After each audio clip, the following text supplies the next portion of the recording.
Erev Tov, everyone.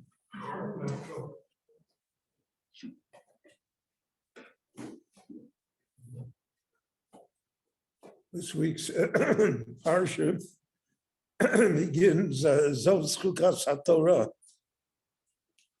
This is the chok of the Torah. We all know that chok in biblical terms means laws for which there really is no rational explanation.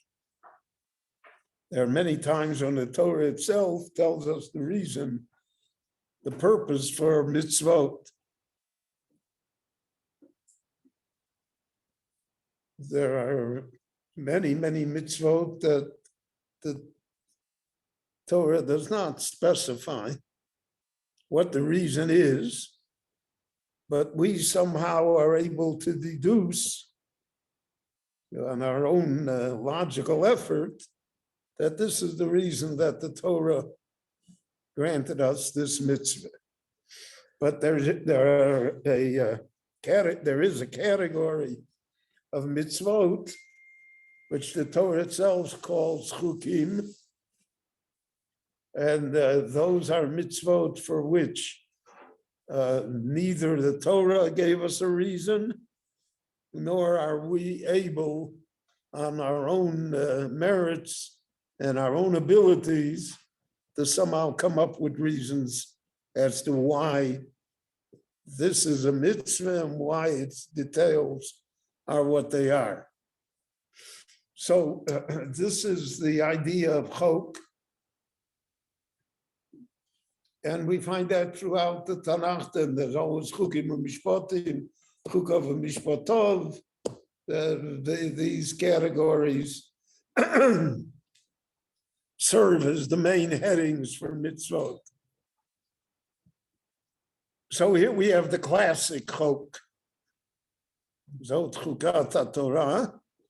Now the classic chok, for which we have no rational explanation, is the one of the Pora Aduma.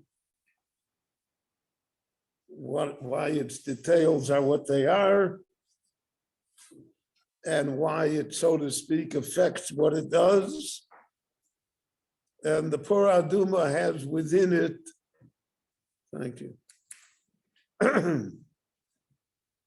has within it contradictions. It's metame tahorim, and it's metayer tmeim. The same ashes of the Porah are used to purify people who are unclean, whereas the person, the Kohen, that administers those ashes himself becomes unclean because of them. So it cannot be because the ashes themselves are the source of Tumah and Tahara. It's just a decree of heaven. And the Medrash phrases it, chok chokakti, gzeira gazarti, this is it, no reason. Over the long story of the Jewish people, in rabbinic literature, amongst the great Rabbonim, there have always been attempts to interpret or give reasons for the mitzvot. There's a literature that's called Ta'amei mitzvot, the reasons for the mitzvahs. The Rambam, for instance, in the Moreh Nevuchim, gives reasons for almost all of the mitzvahs of the Torah. Philosophic reasons, medical reasons, social reasons. And naturally, once you advance a reason, then you open yourself for debate. And what if the reason disappears? Or the reason is not valid? Or it's been scientifically, so to speak, disproved? So then what happened to the mitzvah? If the mitzvah is based upon reason. And therefore, in spite of the fact that there is this enormous literature in the Sforim of the great scholars of Israel regarding mitzvot and Tamei mitzvot and the reasons for it, there is also a backlash against it. And there are many, many great Rabbonim that opposed any Tamim, any reason for the mitzvot. Because again, once you say a reason for the mitzvah, you open yourself to the danger that the reason will not stand the test of time, so to speak. And then the early reform said that all the laws of kashrus were simply based upon health reasons. But now that we know scientifically which foods are healthy and which are not, and many of the diseases that exist in the ancient world don't exist anymore, so therefore there are no laws of kashrut. And the Gemara says, for instance, regarding the second day of Yom Tov, in the Galut, Yom Tov Sheni Shel Golia. So the Gemara advanced the reason why they were gozer, because of the fact, the Gemara Rosh Hashanah, that the shlichim of Bezdin from Yerushalayim couldn't get to the outskirts of Bovel and Poras in time. The Jews knew that one of the 2 days was Yom Tov. You can only make a mistake in one day. So either the month preceding was 30 days or 29 days.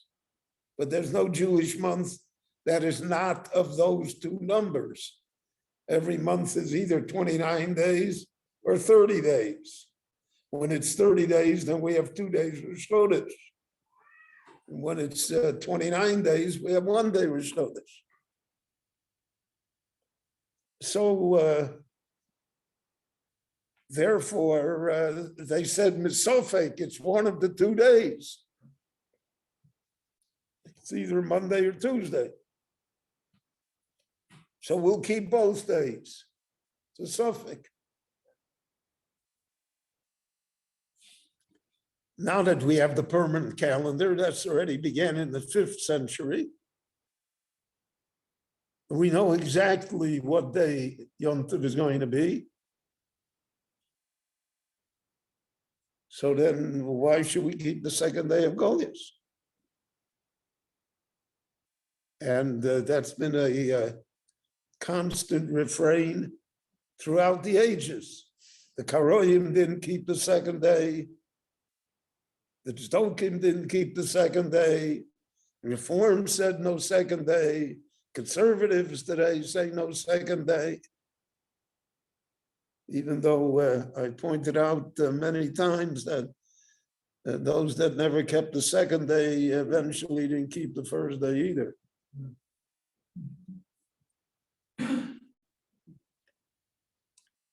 But again, the problem is because I gave a reason.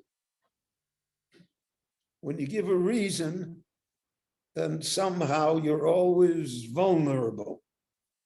you're always subject to the fact that the reason that's advanced can be challenged, and that therefore the mitzvah itself, the observance of the mitzvah itself is in danger. The Rambam in the Moreh ascribes almost all of the chukim to keep us away from avodah zarah. The Rambam says that these were methods by which avodah zarah was either worshipped or advanced, and that's why the Torah told us to stay away from it. So again, those who disagreed with him, the Ravid says, "Ma'ayin lo zeh." Where did he know this from? The reason is because of the fact that what if we don't see that eating meat and milk together has anything to do with avodah zarah. The Rambam said was to keep us away from avodah zarah, because in their time that was the method of worshiping the idol. We don't even know what that's talking about. So because of all of that, many Meforshim say that this posuk, Zos Chukas HaTorah, refers not only to the Porah Aduma here, but it refers to the Torah itself. We have to look at the Torah as a chok. We naturally try and understand chukim to the extent that we can. But that's not the reason for the chok. The chok is there because of the fact that the Torah told us that this is how we should behave. Shlomo Melech himself, who was the Chacham Mikol Adam, said that I said I would be so wise that I would understand every reason why the Torah said something. But I have to admit that it is far distant from me. I was unable to achieve that. Now, if we expand this just a little, that all of us experience in life, we experience things that have no reason whatsoever, that we cannot justify. The main one is always Tzadik V'Ralo, Rosh V'Tovlo. The world is not fair. And the world is tragic. There's so many things that happen that are beyond us, that only cause us anguish, and we have pain and we don't know why. So that is also a chok. That's also part of the pattern of Zos Chukas HaTorah. And that's what the Ribono Shel Olam told Moshe. Moshe said, Hareini no'ez kodecha, veidoacho. I want to know you. I want to know why tragedies happen. I want to know why the innocent suffer. I want to know why the evil people prosper. I want to know I want to understand how you're running the world. And the answer that he received is Kilo Yorani Odom V'choy. That's the dividing line between the creator and the created. And that line is never crossed. So therefore, it's important for us to understand and appreciate chok, that there is such a thing. And many times, I mean, the examples abound, but if we have small children that are 2-3 years old, and you take them to the doctor, and the doctor sticks them with a needle, The child feels betrayed. The child doesn't know what in the world is going on. Yet we do it because we say there's a long-term benefit here. That's the Hoax. The Hoax is the long-term benefit. And because of that, therefore, whenever people observed Chukim, as I pointed out earlier, so the Mishpatim also took on greater strength. But if a person is I only do what I understand, so then one is very limited in what one can do. People take plane trips without understanding the physics of why the plane stays in the air. If a person would say, I'm not going to go on a plane trip until I know all the aerodynamics of Boeing. What's the thrust in the engine? What's the wing spread? Nobody says that, except me, but nobody says that. You get on the plane. That's your trust. I won't get in an automobile unless I know how it works.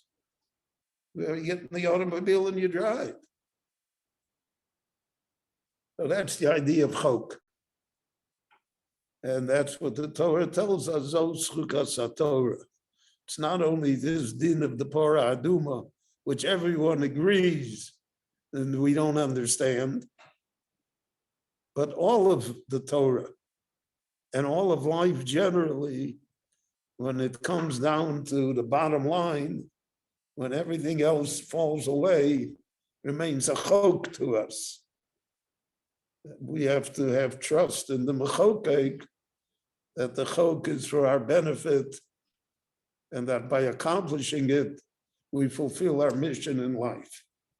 Rabbi Chananya ben Akash Yomer Ratzak HaKadosh Baruch Hu V'Zakus Es Yisrael Leficha Chibur Lahem Torah Mitzvot Shenemar Adonai Chaveim Saman Tzidko Yagdil Torah V'Yadiyah.